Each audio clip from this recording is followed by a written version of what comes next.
The cold hospital corridors echoed with the rhythmic beeping of monitors, a faint scent of antiseptic hanging in the air. It was 2 a.m., a time when most of the world slept, but for Nurse Emily Carter, this was just another hour in her endless shift. She was exhausted, her eyes heavy, yet her spirit remained unshaken. For her, healing wasn't just a job, it was her purpose. That night, she paused outside the intensive care unit, looking at a patient she'd been assigned to for weeks, a man connected to tubes, pale and unconscious, yet oddly peaceful. His name on the chart read Ethan Blackwood.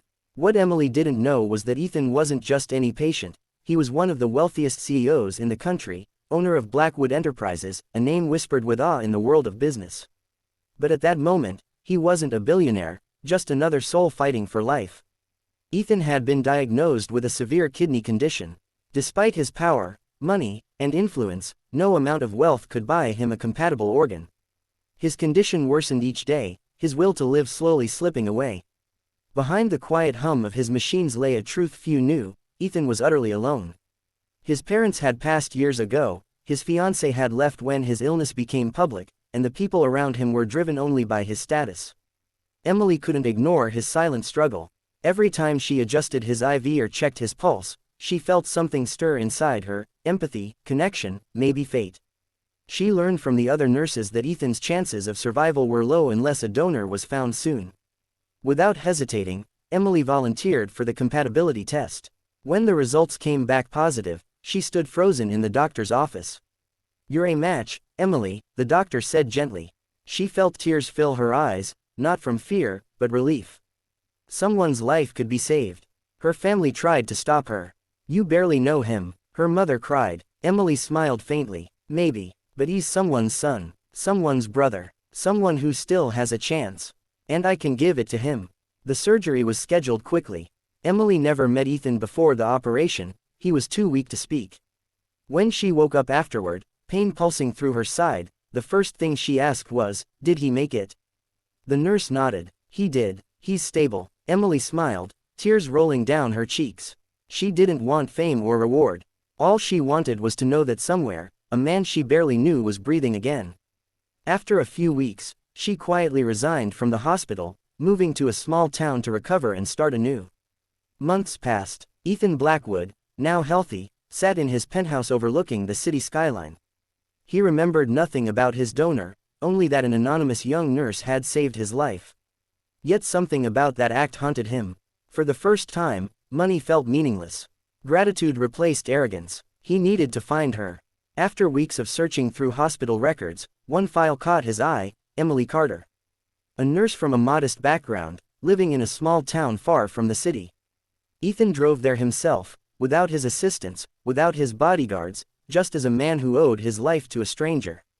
He found her volunteering at a local clinic, laughing with children as she wrapped a little boy's arm in a bandage. She looked different, healthier, calmer, but still carried the same kindness in her eyes. Ethan stood silently, his throat tightening. When she finally noticed him, she froze. "Mr. Blackwood," she whispered, stunned. He smiled softly. "You saved my life," he said, his voice trembling. "And I didn't even know your name." Emily blushed, unsure how to respond. "You don't owe me anything, sir. I just did what felt right." He shook his head. "But you gave me something money couldn't buy, a second chance. And I don't intend to waste it."